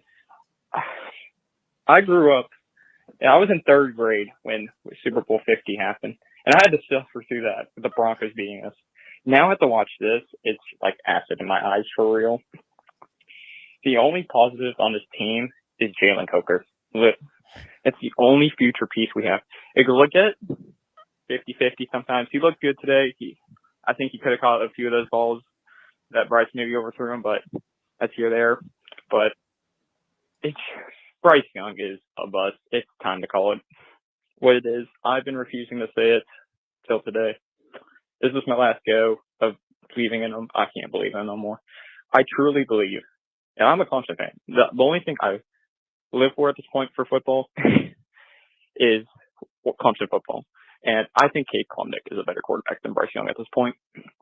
I think if you put Cade Klubnik yes, it is, baby, in the Panthers quarterback situation, he would be at least better than whatever Bryce Young is at this point. Mm-hmm. Trade Bryce for a third, a fourth, I don't care at this point. Just cut our losses. It's whatever. I think the best thing we can do is sign a journeyman vet. Maybe bring back Sam Bradley even. I don't care. We got to do something. I'm tired of this. Have a good day. Oh, yeah. Man, we're tired of it too, man. Clubbing it, baby. All right. The number's 252-228-5098. Let's keep plowing through these goals. Oh, man. Another fucking Sunday. It still hurts even when you know it's coming. But here's what I wanted to bring up and talk about is the fans and Codizzle Allen as well talking about a true rebuild. So Cody, I've heard you say it too. I don't understand what you guys mean. This has been a rebuild. Just because they're not calling it a rebuild doesn't make it any different than the rebuild. There is nothing left to burn. And if you think so, please say, what do you think is left to burn? We just signed Derek Brown. So should we trade away J.C. Horn and then have to replace him with someone else? I think the only way that works is if you're getting back at least the minimum of what you're losing. And not a lot of teams out there are willing to be fleeced by a perennial loser right now. So I'm not trying to dog it because who am I to say what we should do? I'm just trying to understand this mindset that thinks that we have so much that we can burn and let go or trade away and get assets to rebuild. I'm more of the mindset that, yeah, if you have someone that's, on contract talks potentially, and they haven't been performing, and we can potentially replace that person, then yeah, let's go ahead and trade away for what we can get. Maybe someone like Chuba might fall in line there. But then there comes issues with that, because we then are setting, what message are we sending by trading away the one guy who's earned that spot and has been a dog, and we've said we wanted dogs, and yeah, he's under contract. So I just please send me some ideas. Don't just say burn it out, burn it all down and rebuild it. Give me some ideas. Give the fans some ideas of what you think we should do when it comes to players on this team to rebuild. I think you trade. I hope Dallas wins tonight. That's what I hope. I hope the Cowboys win tonight. They need a running back. Trade Chuba to Dallas. You trade Deontay Johnson. You trade Adam Thielen. Now, Adam Thielen's going to get you nothing. He's going to get you some Cracker Jacks at the football game. But in fairness to the caller too, and I kind of feel like this when people say it's time to do a full-on rebuild, is I thought that's what trading up for the quarterback was going to be. Yeah, I feel like that's the antithesis of a rebuild. The trade up. Yeah. I think it was hey, this is the beginning of our new future. Right. Well, it seems as though what we were doing is we were rebuilding in the middle of mediocrity, and we didn't rebuild correctly. And the fact, we were in a rebuild. You're absolutely right, but we failed at every position we possibly could during that rebuild. The things that are most important, we thought we built the team. We drafted a quarterback that wasn't it, right? That sets you back. When you then trade away your best players in order to be able to draft said quarterback, well, now you're setting yourself back again, right? The rebuild was there. So now here's the issue. And this is why I say you got to trade away people like Deontay Johnson. He's not coming back next year regardless, right? There's just not a reality that we're going to be facing where he's going to sign back here with us. He's not going to go to a place where he doesn't have an opportunity to show his ability, and he's not doing that here. Like he's not going to get a massive contract. He's going to sign a prove it deal next year with somebody who's a contender, so he can show what he's capable of doing. Okay, who's that? Deontay Johnson. Oh, Thielen is obviously at that age where you're like, okay, is he? Do we want to? He might even ask for a trade. At this point in time, because he's got one more year. Chuba, he might just retire. Chuba is going to be, he's going to be demanding money. He's showing that he is capable of being a top 10 running back in this league. And we're not going to we can't pay running back money right now when we're in the middle of rebuild, especially since we just used a second round draft pick on Jonathan Brooks last year. Yeah. And so there's those What about are the pieces right there.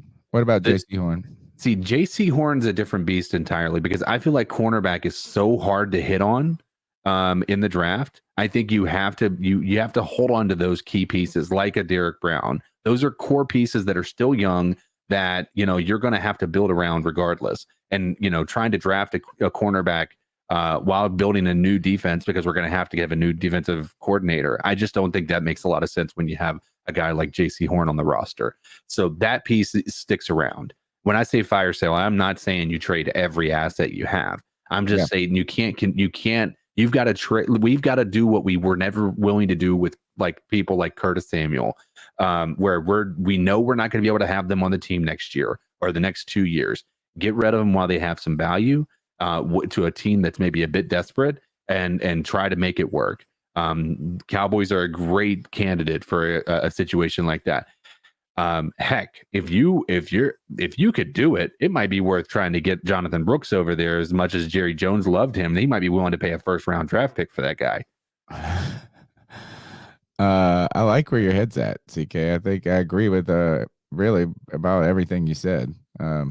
I don't know if he'll give a first. That would be crazy. That would. Tony, I did want to comment though that if you did pay JC Horn, who, listen, I wouldn't mind it. I mean, I think he's been hurt a bunch, but he is the best player on our defense. I believe the most talented player. Brown is the most consistent, but I think that Horn probably has the most talent. Yeah. Travis Hunter is playing wide receiver and corner for Colorado. a lot of people like the idea of pairing them together, getting Travis Hunter and having J.C. Horn on the field. That's an option. We do have those types of options. I think the problem with doing the fire sale thing is so many fans are used to our draft picks not working out. It's like, oh, we're just trading draft picks for players who aren't going to turn out, or they're going to be going and playing their best football for some other team in 3 or 4 years. It's a fair point. I mean, that's what Christian Hunt's saying here. So trade Deontay Chuba, Thielen for whatever he can get and hope those draft picks do as well as they do. I think that's what he's saying. It's like, gosh, we're not good at drafting. Every time I say that, too, we'll get comments in the YouTube later on but we don't draft well. Dude, just seeing CJ Stroud ball out the way that he has, they're 5-2. He looked good today. God, I was just what we could have had here in Carolina. Not saying that we would be the Texans, but we damn sure wouldn't have the quarterback concerns that we do now. And this narrative that Stroud would have looked just the same, to me, is just abysmal. It's last year I would have said that. This year I can't with good conscience state that. And that's only because we've seen Bryce come in, and then we've seen Andy come in, and Andy looks substantially better. Now, I'm not saying that Bryce or that Andy was, the greatest quarterback, but we've seen him operate this offense, and we've had all the things we thought that were the problem for Bryce Young last year are not the problem. Chat wants me to play the video of J.C. Horn. What, with Sean Payton? Yeah. All right, here. You want to play another call while you pull it up? I got it right here. Right, okay. So this is Jason. I wonder, why? What was going on? Do we know? No, not really. This is J.C. Horn pissed off at Sean Payton for something. That's literally it. Oh. I mean, or maybe it's at the end of this play. Yeah, they downed the ball. Fast forward a bit here. Then they walk out. And you see J.C. Horn still pissed off at Sean Payton. Remember J.C., son of Joe Horn, who played with Sean Payton for a time. Oh, yeah. I did hear, I was listening. I had to go get my daughter. I was listening to the radio, and Luke Kuechly, they said, how do you feel if you're a Panther on the sideline or this, and they're running trick plays and going for it and throwing bombs. And Luke was just like, it kind of sucks, but you got to get them off the field. Hey, I have a cat call from Promise Panda through my DM. Okay. If you want to play it. Yeah. Actually, are you ready? Okay. Yep. There we go.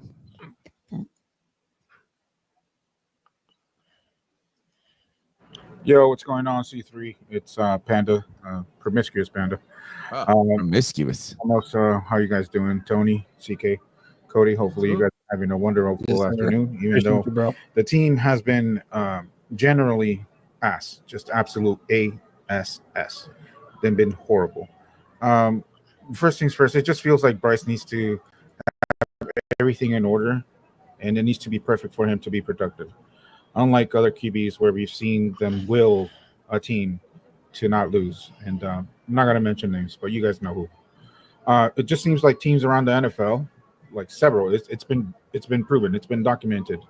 Several teams around the NFL have been ass cheeks, had high draft picks, gotten a new coach, and then all of a sudden, a year or two, they turned it around. And I think that's part of the problem that makes everything so much more frustrating for us Panther fans. To see all the turnaround around in the NFL, to see the freaking Redskins, even the Jaguars a couple of years ago, even though everything's going downhill, but still seeing teams turn it around in that a small amount of time, and seeing our team just completely be ass all the time. I mean, I did see some bright spots in this game. Coker, I think everybody has mentioned him before. It's great to see an undrafted rookie do that for us. We finally hit something there, so that's awesome. At this point, you just have to let Bryce play. You have to let him play. It doesn't matter how he plays because it's going to be win-win. Why? Because if he's ass, we're getting the number one pick. If he's good, he does something good and proves us wrong. Okay, all right, we can build on that. But the rest of the season, you just gotta see the fire sale, man. You just gotta freaking. Unfortunately, Deontay Johnson's not gonna be here. That's writing on the wall. Get whatever you can for him. Try to get as much assets as you can, and build this team. Because if it isn't Bryce, you got to build the team for the next guy. But the question is Tepper going to be patient? Who knows? But we're all going to be here, so we might as well keep pounding, right, guys? Keep pounding, guys. Keep pounding. Promiscuous. So that's always how to pronounce his name. No, it makes sense. It doesn't say it though, does it? But it's promiscuous. Oh, okay. Promiscuous. So promiscuous. No, great call. I feel like weird saying that. Promiscuous panda. I mean, no, listen, it was a great call. I understand the want to obtain assets at this point in time. And look, does anyone else feel like we don't have the fast track to the number one overall pick, regardless of who the quarterback is? Like, this is the worst Panthers defense that I've ever seen in all my time being a Panthers fan. Absolutely abysmal. So in my mind, I really don't see. And with the Patriots and the Cleveland Browns getting a W today, who were both 1-6, yeah, we're on the fast track to firmly in the driver's seat. Yeah, firmly. I mean, like it's the thing that we're doing the best this year. Yes. Yeah. Hey, listen, and it's the best with hope. By the way, like. Yeah. The best last year was horribly hopeless. The best this year is filled with optimism. And I will say now, CK, the one thing about drafting a quarterback is if it does not work out, it does help us in the short term on the podcast, give us like something to be talking about. Like, it's exciting. Like Shador coming to Carolina would be, even if it didn't work out, would pop for a year. Honestly, the thing that would pop would be if we drafted and he refused to play for us. Yeah. And so now we like that would be great from a content perspective. It would be absolutely horrendous as a Panthers fan. Yeah, I mean, maybe that's how you get your trade back. Actually, yeah, I don't know. All right, next call. Hey guys, one more thing. I've heard a lot of talk for the last probably year, but especially the past few weeks to few months about would the Panthers be the first team ever with a number one pick 3 years in a row? Ooh. Yes, they would be because of the trade, but by getting it naturally with your own pick, it's actually not that unprecedented. Jacksonville just did it a few years ago. They picked Trevor Lawrence, Urban Meyer got him to what it was, I think, a 1-15 or 1-16. And then they picked Trayvon Walker, who's actually a bust at defensive line. You want to talk about crying over who went number 2? Aiden Hutchinson was number 2 that year. And that was really the guy they should have picked because they were looking for pass rush. And look at Jacksonville now. So, yes, it can happen. And it does. So, no, let's just be straight that if we do get it for the third year in a row, it's not really that our team was the worst in the league 3 years in a row. It's that we traded up 1 year. So I think there's some distinction to be made there before people get just so wound up on it. Well, we might be getting it 4 years in a row, dude. I mean, like, let's not. Let's make history, folks. Let's make history. Historically speaking, yeah. I mean, we're making it with how many points we're giving up. So why not? All right, next call. We got a few more to go. Hey, you know who the fuck it is. Booyaka! What's Gucci with my boys? What's good with my white Italian brother? What's good with your Cody Lack? What's good with my dog CK, man? This is a horrible game. Shout out to Brock and Bryce Young, man. I'd love to see you back in the game, man, knocking off that rush. You missed a couple of throws, but that's okay. I mean, they did you dirty. It's what, week 6 or 7. Now you play again, so you know. Excuses are wild, dude. That rest. I see some great throws from Bryce today, some impeccable throws.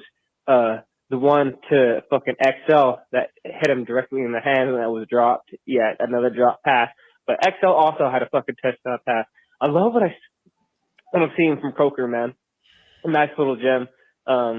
Doing more than Jonathan Mingo, and I was high on Jonathan Mingo when we drafted. Well, not when we drafted him, but I'm going to, support anybody we draft. But Jonathan Mingo's definitely got to step it up. Play calling was atrocious. Dave Canales has got to go. I don't want him here in Carolina no more. He's a bitch. I just feel like he's just a coordinator that's the head coach of a fucking team. I feel like he got the opportunity and he took the job. I mean, kudos to him. You know what I'm saying? It's a once in a lifetime opportunity. So can you blame him? It just when it was third and 2, try and pass the ball, don't work out. Then it becomes 4th and 2. You run this RPO option pass that makes absolutely no sense whatsoever. It's just bad play calling, man. Why not just run the ball? Tuba was getting yard after contact. He was doing just fine. Like, continue to feed Tuba. I believe Tuba only had 15 carries or 16 carries. Like, that's not enough. Tuba should be having 23 to 25 carries a game, bro. Like, I don't get the play calling. I don't get it. I don't believe in it. Motherfuckers got to realize Bryce's contract's fully guaranteed. So y'all trying to get him out of Carolina, he'll be here for his entire tenure, at least his entire contract, which is a couple more years with y'all. So we got to continue to this defense is atrocious. Don't get me fucking started on the defense. I'm going to need another call once I get started on the defense. The defense is fucking just complete fucking trash. I hate this fucking defense. Bro, I still don't understand why he hasn't switched to a 4-3. He don't give a fuck. He's getting paid great money. He don't care. I'm calling back. I'm calling back. All right. G Baby, what's Gucci in G Baby's world is Bryce Young. Bryce Young is Gucci. There was some moments, I feel like, I don't know what Bryce is. And CK said it earlier. It's in his head. Like, his head's the problem. It's like, if he could just catch a couple of breaks, and those 2 deep shots he threw, overthrow a hair, like, if those you hit those and you get some momentum, maybe, you're wondering, can he get the funk out of them? And that's why I think you got to play him. I disagree with G Baby, though, that he's bound to be here because he's fully guaranteed. Now, that would be my punishment to him, is like, hey, if we have to suffer, you have to suffer, bro. You got to be a healthy scratch each week and pick up trash outside. But I don't know, as there's been a lot of quarterbacks that teams have cut bait with quickly, and I think year 3 is not. I don't know. Let's see what we got here. Next call. Yeah, Bryce Young sucks, dude. He's terrible. That's counter. So bad. No. Say, talk your shit, Michelle. Dude. Yeah, he's not there, bro. My man's wife or girlfriend said, "Let's face it," in the background. G Baby, they were calling for you. Here's going back to G Baby. If mom's still listening, if my grandma's still listening, you guys probably want to tune out just a little bit for this one call. G Baby, and don't get me started on Ike Ekwonu, man. That dude's not a left tackle. Not a left tackle, man. And it's like, if we're gonna have a number 1 pick, which we have a number 1 pick, we gotta lock this shit in. We ain't winning shit. And in my opinion, the best person in the draft is between 2 people, in my opinion. Travis Hunter, obviously, the left tackle from Texas, Kelvin Banks, man. We got to continue to build a fucking wall, in my opinion. So if we're not going to take Travis Hunter, then can we continue to build the fucking wall? And if we're not taking Travis Hunter, let's value that number 1 pick and just trade back, man. And accumulate picks. We're in a fucking rebuild. We need to be getting future fucking picks, man. That's how it works, man. That's how it works. I mean, we're trash. We're bottom of the fucking barrel, man. Fuck this fucking team, man. Fuck the Panthers, man. I can't believe this shit. And will motherfuckers stop saying, we're not going to be worse than what we are this year. Stop saying that shit, bro, because obviously it's possible because we're worse this year than we were last year. And Dave Canales is not a fucking head coach, bro. He's not. Okay, I can't believe Rat Rule, man. Oh, we got to start giving that motherfucker credit. Going head-to-head with Ohio State. I mean, did a better job coaching. I gotta say something to you, baby, after this. I mean, just fuck, man. I hate fucking Rat Rule, especially what he did to Cam Newton. I blame that shit on Rat Rule, but I mean, he's doing a lot better in fucking Nebraska. I'll give him that, fucker. But goddamn it, man, there's gonna be fucking better days, y'all. But this year is over with. I decided to work today. I decided to work OT. I fucking hate this fucking team, man. And half my you guys realize I stay in Utah. half my family are Bronco fans. Dude, fuck the fucking Broncos, dog. Forever. But yeah, if you got family members, kids, take them to the park. Don't watch this fucking team, bro. Don't watch this fucking team. We got to continue to fucking just build the team. If anyone thinks this QB class is not very fucking good, man, it's not. So whoever Cody, like you trying to fucking talk, well, y'all don't think we're gonna draft QB, bro? Why? That's insanity. Doing the same shit over and over again. That don't make no fucking sense, bro. Build the fucking team, man. Jesus Christ, bro. Like, I ain't got much to say. Hey, my white Italian brother, what's good with you, my dog, man? I miss you, dog. I love all y'all, man. Y'all take care, man. Have a good night. G-Baby, I love you too. And I know that people, I appreciate the diversity of personalities that we get. Dude, listen, G-Baby, I'll admit that Dave Canales sucks as a head coach when you can admit that Bryce Young sucks as a quarterback, is an absolute bust, and nobody in their right mind wants to build around Bryce Young, nor should we, bro.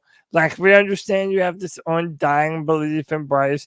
That's fine. Acknowledge that you're the only one, and it is absolutely reasonable to want to move on from him, man. And we're going to.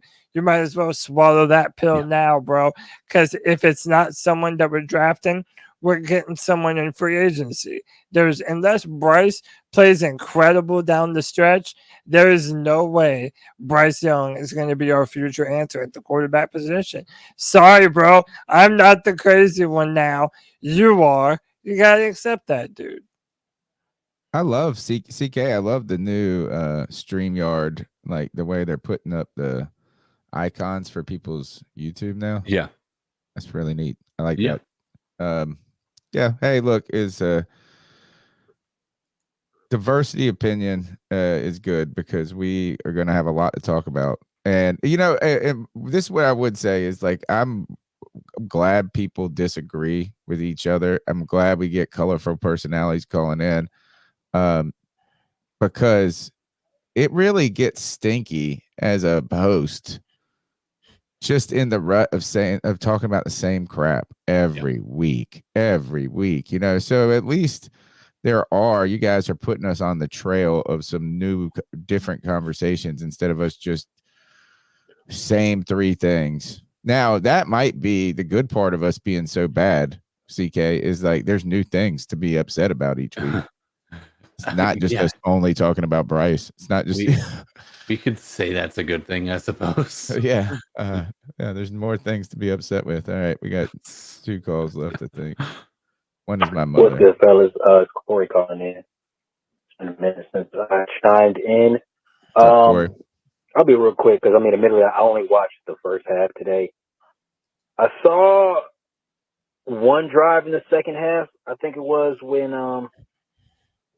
I think it was at the beginning of the second half where they had a couple penalties, and then Bryce completed that real long ball to Coker when he got hit below the legs in the pocket. Anyway, I don't know. From what I saw, at least from Bryce, he wasn't necessarily the problem today, or any more of a problem than the defense or anything else. It's very evident that his physical stature his lack of physical tools, his lack of elite physical traits, however you want to phrase it. I mean, I think that's probably the biggest reason why he's not. Like, anything else would probably be masked, and it wouldn't look as bad if he was 6'2" or 6'3". But I think a lot of the stuff that he falls short in, no pun intended, is due to his size. But my biggest, the defense, man, I was just getting so mad because the commentators just kept mentioning, how great of a game Bo Nix was playing. Yeah, he and stinks. Bo Nix, y'all, like, we made it so easy for that guy. And I never liked Bo Nix coming out of school as a player. I don't think he's good now. Probably the best thing you could say about him is that he's a rookie and he's not like throwing a bunch of picks. But he's not that guy. And we made him, like, he looked so comfortable today, just running around, throwing over the middle, motherfuckers open. It's just bad, man. The defense is honestly should be the priority because none of these quarterbacks in the draft are really doing anything for me. The team needs everything. I mean, we need BPA at every position possible, but this defense is so putrid, man. Even the injuries notwithstanding, it's one of the worst Panthers defenses I've ever seen. And I would say this, Coker played well today. I like XL's touchdown on Surtain. That was real nice to see. J.C. Horn is elite. I feel like a lot of Panthers fans be kind of talking crazy about him. And when, that Quentin Johnson touchdown happened, and I think there was another touchdown that was blown coverage that wasn't his call, people be like, they see stuff on the field and they don't really know what they're looking at. J.C. Horn is an elite cornerback. Anybody who, like, watches film or follows football closely will tell you that. Like, he's getting respect on the league. Yeah, man. Tough watch. Nothing really to. Thanks, Corey, for your call, man. We appreciate it. Is there really much to disagree with that call? No, I mean, on point. I mean, is that Bryce wasn't the worst thing you've ever seen today, but it's clear his physical stature is problematic, right? Yeah, his abilities are going to be limited, at best, and with us knowing that the biggest thing we drafted him for is actually one of his biggest weaknesses. It's not worth his upside is not high enough to warrant putting a tremendous amount more time into his future. Oh, look at Sean Payton. What did he say? Sean Payton said it's not a good offense that we played. Oh, good God. All right, hold on. Yeah, per Joe Person, Sean Payton on the Broncos performance. I said this, it's not a good offense we played. It's just the truth. So we expected that, and we're going to see a lot better teams. Yeah, dude, we're just a blatant butt of fucking jokes, man. Yeah. I fucking hate that asshole. Mean, he is. He's like got the most punchable face. Some people are saying, should Dave Canales have gotten more pissed off at the end when they did the whole fake punt thing and shit? No, I mean, because it's like at the same time, I mean, this is a game. Like their entire it's the idea. You're gonna want to build your team up in the best possible way, and there's no better way than curb stomping another team. Yeah, and you're not. We don't have any clout to be upset, right? Yeah. Like, I mean, yeah, it's like it's kind of those days too. I don't know. Is like I don't really get that. Think that there are what do you call it? Where you have like courtesies or manners. Gentlemen. Like these gentlemen rules and like I mean I don't want that on my team. I want us to curb stomp people one day. I mean, he stinks. Look, whatever you do, you can just do this. If you turn your head and you look at Sean Payton, just look at his lips and tell me what you see. You might have to sign up you might have to be 18 or older. All right, here is the final call, and it's my mother. This is my mother. Love you, C3. Tonight, Aunt Amory and Grandma are on with me. We are your greatest fans. Don't get discouraged on anything to do with the Panthers or anything else. You guys are doing a great job. Love you. My grandma Pancini. Grandma Pancini watching the show. Love you. Love Good all stuff. y'all. Yeah, that's my motto. All right. Dude. Oh, I want to do this real quick. Is first, thank you everybody who donated tonight to the show. Your co-pays are appreciated. Thank you to all the people who suffered through the show with us, but also through the game today. We appreciate it. I want you to smash the thumbs up button, subscribe, maybe share the link on social media that can help us. This is a plea for help, guys. We need y'all. We're going to need you more than ever. We're going to need your creative energy. We're going to need your calls. We're going to need your support and just showing up, because we're going to keep doing this, and it's going to be miserable. But it'll be less miserable with you guys supporting us and being part of our community, or the community. I don't even want to say it's not like I own it. Also, you can go to CarolinaCatChronicles.com. In fact, we got to renew the website, so we need you guys to go buy some crap too, because I got to pay for the website. So you get the C3 Panthers Podcast t-shirt. You can get the Shut the Hell Up t-shirt. That's our homage to our buddy Panther Pickle, which they do a great job running spaces all week on Twitter. You can get the 2 versions of the G Baby shirt, which I don't know if anybody's ever bought the G Baby shirt. So you make me fucking sick. And shout out to, we sold a coffee mug yesterday or today. So look, the great Christmas present there. And, those are the C3 one is my favorite. The one on the left, because it's to the point, man.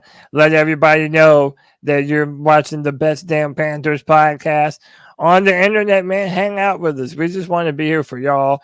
Again, man, I know I speak for Tony and CK when I say this. Yeah.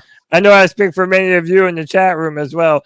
It's way much more fun doing this, being able to hang out with y'all, being able to have this platform to talk to y'all and interact with y'all, than watching the Carolina Panthers have been for the past 6 years now, man. So it's like you guys and this community, y'all are the reason why I continue to do this. You'll be the reason why I continue to do this going forward. And we just got to be here for each other, man, and hope that maybe we have a good draft this year, and maybe we can do like the Detroit Lions and maybe turn this around one day, man. Yeah. Oh, by the way, they stomped the Titans today. I mean, that they should. The Titans are just as bad as the Carolina Panthers. Dude, the Detroit Lions right now, it's them and the Chiefs. They look like the best teams in football. I thought it was the Ravens who lost to Jameis Winston. My favorite. Dude, they're gonna build a statue to Jameis outside of Cleveland. They dude. should build. I would build them one here in Carolina. Dude, I'm kind of hoping for the career resurgence of Jameis Winston. I am. He's always so. Kristen Butler, thank you for your support of the show. She says, "I'm just here for C3 for real." She purchased a Panthers podcast T-shirt. She said they're really comfy. I always make sure that we just go ahead and get the next level shirts, because worst thing is the cheap shirt. So thanks. I'm with you. I think we're all here for it. I don't want to do the towel of shame or whatever. I'm ready to go. You guys ready to go? Can we go, please? There's no one we need to ice up. No one we need. It's not Tuesday. We don't ice up anybody on Tuesday. We save that for Tuesday. You want to do towel of shame? Who you got? Towel of shame. I'll let CK decide. CK, do we have anyone to ice?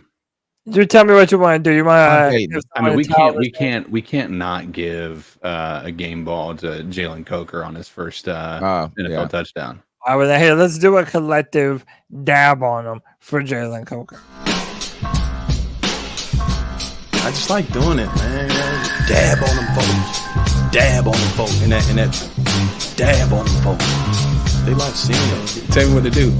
Dab on them folks. And you know what? You just like watching that video. Yeah, it reminds me of better times. I do. Yeah, there's no shame in my game, Tony Dunn. Listen, Jalen Coker is a better wide receiver than Jonathan Mingo. Yeah. By a mile. And I think that we're all hopeful that maybe he can continue to be that guy for us, man. Dab on him. Then you could do towel of shame to Jonathan Mingo also. Let's do it.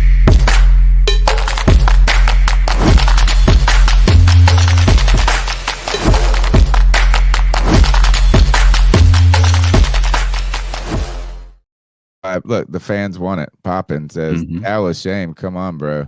Yeah.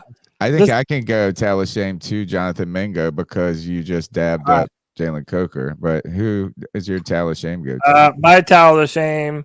CK, you want to go first, or you want me to You go? go ahead. Go ahead. You got it. Dude, my towel of shame is for Bryce Young. Not only are you abysmal on the football field, constantly missing wide open receivers last year and this year, but you're terrible against pressure, always riding up into the pressure instead of managing to escape it.